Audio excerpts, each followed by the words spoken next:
The wonderfully named Smart Atkinson Arridge was one of Everton's first Welsh international players, in spite of not qualifying to represent his adopted nation.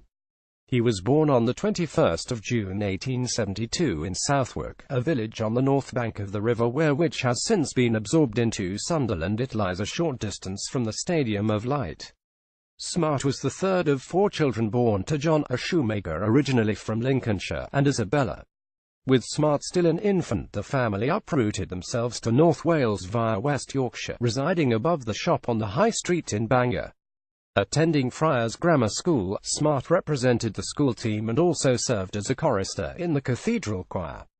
At the age of 15 he joined Bangor City, forming part of an Arridge dynasty at the club. Younger brother John, known as Jack, was a highly rated half-back, whilst eldest sibling William kept goal when the Citizens won the Welsh Cup in 1889. Smart debuted for Bangor in March 1888 as a left-winger. 2 years later he was converted into a full-back at the instigation of Percy Hughes, the club captain. Having enlisted with the Merchant Navy in Liverpool in November 1888, he left just a year later. The reasons cited were the lure of football combined with what were cryptically referred to in his obituary as some grim maritime experiences. In 1891 the census had Smart listed as a resident at the Clio Boys' Home in Great George Square, Liverpool. The organisation behind this establishment owned the Clio, a ship moored off Bangor Harbour since 1877. Grandly titled as an industrial school and training ship, it was a correctional facility for teenage boys who had committed misdemeanours. Under a strict regime, up to 260 youths living on board were taught discipline and given the skills necessary to become naval seamen. Rather than being a miscreant, it is most likely Smart was being given use of the Liverpool accommodation on account of his Bangor connections. Indeed, it was on record that Smart was teetotal throughout his life days and frowned on the uttering of profanities. In April 1891, having impressed for Bangor in a friendly match against Everton's reserve team, Smart was invited to play as a trialist for Bootle in a friendly match against Wolves. Athletic News reported the favourable debut by the 18-year-old. The local club tried a new back in Smart Arridge of Bangor, and he made a very good first appearance. Kicks well and clean, but deficient in tackling. He is young, and should improve in this respect. Anyway, they have signed him for next season. Such was his rapid progress that Smart had earned the club captaincy by the season's end.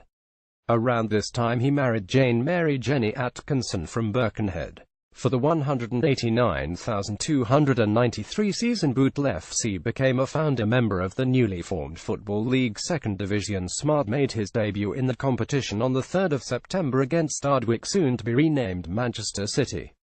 Head rack up 21 appearances that season. Remarkably, Smart made his international debut 7 months before his Football League bow, in a 11 draw with Ireland, played, fittingly, at Bangor's Penryn Park. The Welsh selectors appear to have turned a blind eye to the debutant's English birthplace and parentage.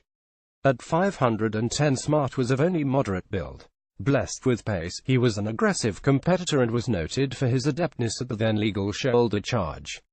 Unlike many full-backs of that era, he was willing and able to get up and down the flank.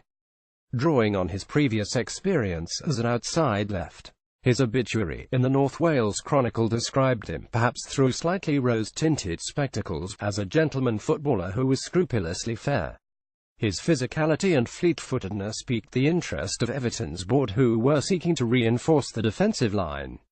The Toffees had actually tried to sign Smart prior to him making his Football League debut for Bootle, and, in October 1892, a subcommittee was appointed to negotiate a transfer with Bootle.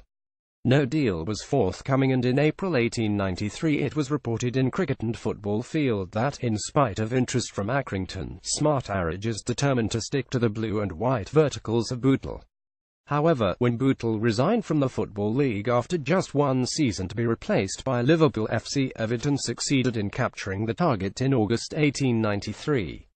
Smart's salary was agreed at £3 per week. Interestingly, many decades before the introduction of agents to the sport, the Everton board resolved to give a Mr. W. Roche a £5 and a free season ticket for helping to get the transfer completed. Smart would have to wait to make his Blues debut, as English and Welsh internationals in Bob Howth and Charlie Parry were also vying for the left-back role. 2 appearances over the first of period were the sum total of his involvement the 189,394 season. His debut came with Houth unavailable due to a foot injury, in a 71 slaying of West Bromwich. The Liverpool Mercury described the debutant's play as safe, but in the next match, a 33 draw with Darwin, the Mercury was less complimentary. Arridge was not capable of repulsing the rushes of Darwin with certainty, the right winger soon grasping his weakness in the tackling line. With Smart relegated back to the Everton combination, 14 months would elapse before the first of 3 outings in the following campaign. Although out of the Everton first-team frame, Smart was selected, in tandem with Charles Parry, for the first appearance of the Welsh national team in the rugby heartlands. The Western Mail previewed the match to be played against Ireland on the 24th of February 1894 at Swansea. There is every reason to suppose that, given the fine weather, the match will attract considerable attention. In this part of the Principality, the association game is practically unknown. There has, in the past, been 1 or 2 clubs playing the game in the principal South Wales towns, but their efforts, necessarily crude, have attracted no attention until the past couple of seasons. The report went on to comment that the decision by the FA of Wales was intended to give a much-needed fillip to the game in the South. It then gave an explanation, for the uninitiated, of the key differences between the association and rugby codes of football. Finally, in the 189,596 season, with Parry moving to Ardwick, Smart seized his opportunity, becoming a near of errors end for the Blues. As Everton eased through the first 3 rounds of the 1897 FA Cup competition, Smart retained a firm grip on the left-back position. However, over a 2-week period in March, both he and the team experienced a calamitous dip in league form. 4 consecutive defeats were suffered at the hands of Bury, Blackburn Rovers, Nottingham Forest and Blackburn Rovers again. In the 24 defeat to Rovers at Ewood Park, a Liverpool Mercury match report was damning. When the ball got among the Everton defenders, there was always considerable anxiety, as neither Meechin nor Arridge played anything like a confident game. A week later, in the return fixture against Rovers, Everton slumped to a 0-3 home defeat. The Liverpool Mercury, again, highlighted Smart's woes. A movement along the Rovers' right resulted in an opening for Proudfoot, who, having the better of a tussle with Arridge, put the ball into the net, play having barely been 5 minutes in progress. Arridge was not as reliable as usual, and it was upon his side that the Rovers made the most of the running. Everton 1897 squad. Smart, Arridge, second row, second from right. After this ordeal, Smart was discarded for the following week's FA Cup semi-final, a narrow victory over Derby County.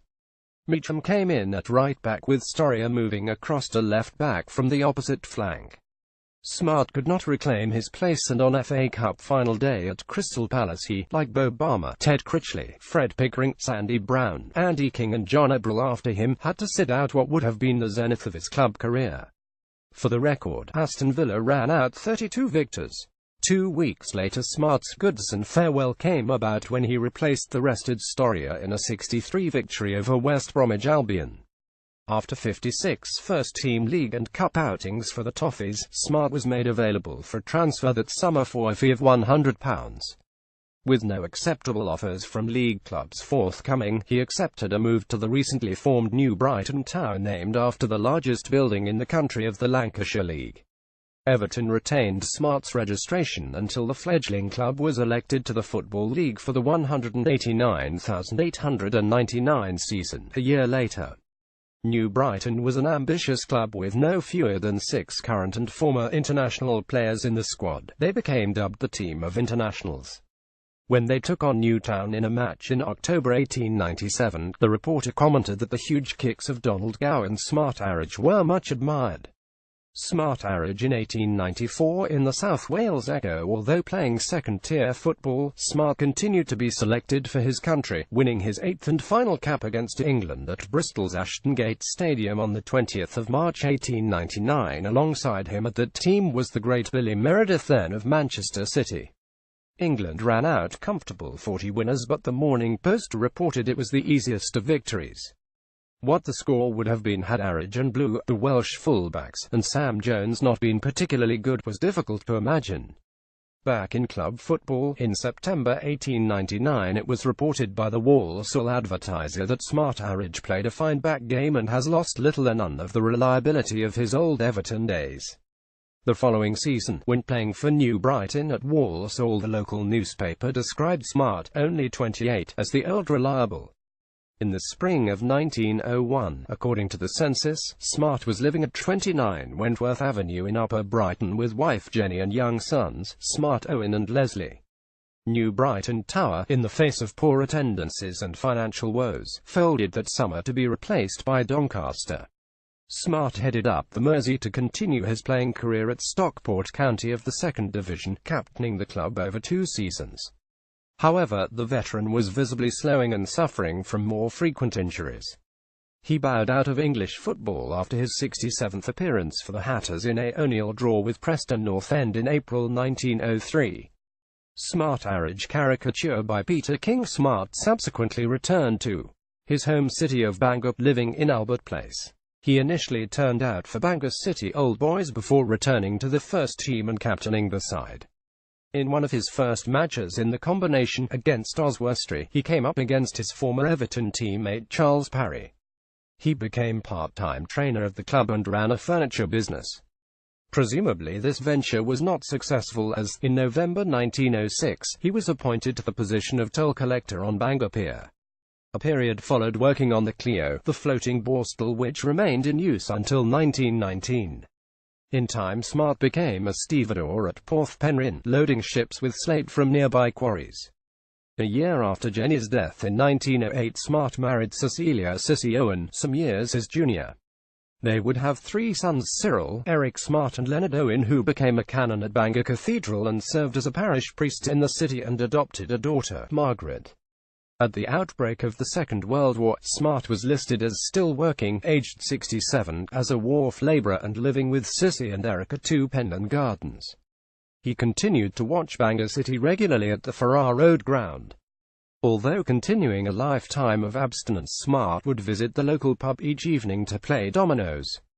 Having done just that one Saturday evening, he was taken ill on the Sunday morning and died the day, the 19th of October 1947, at the age of 75. He was laid to rest in Glanadder Cemetery. Acknowledgement sources: thanks to Tim and Cyril Arridge, Gareth M. Davis, David France for use of caricature by Peter King, Billy Smith, Marcus Heeb, Stockport County historian.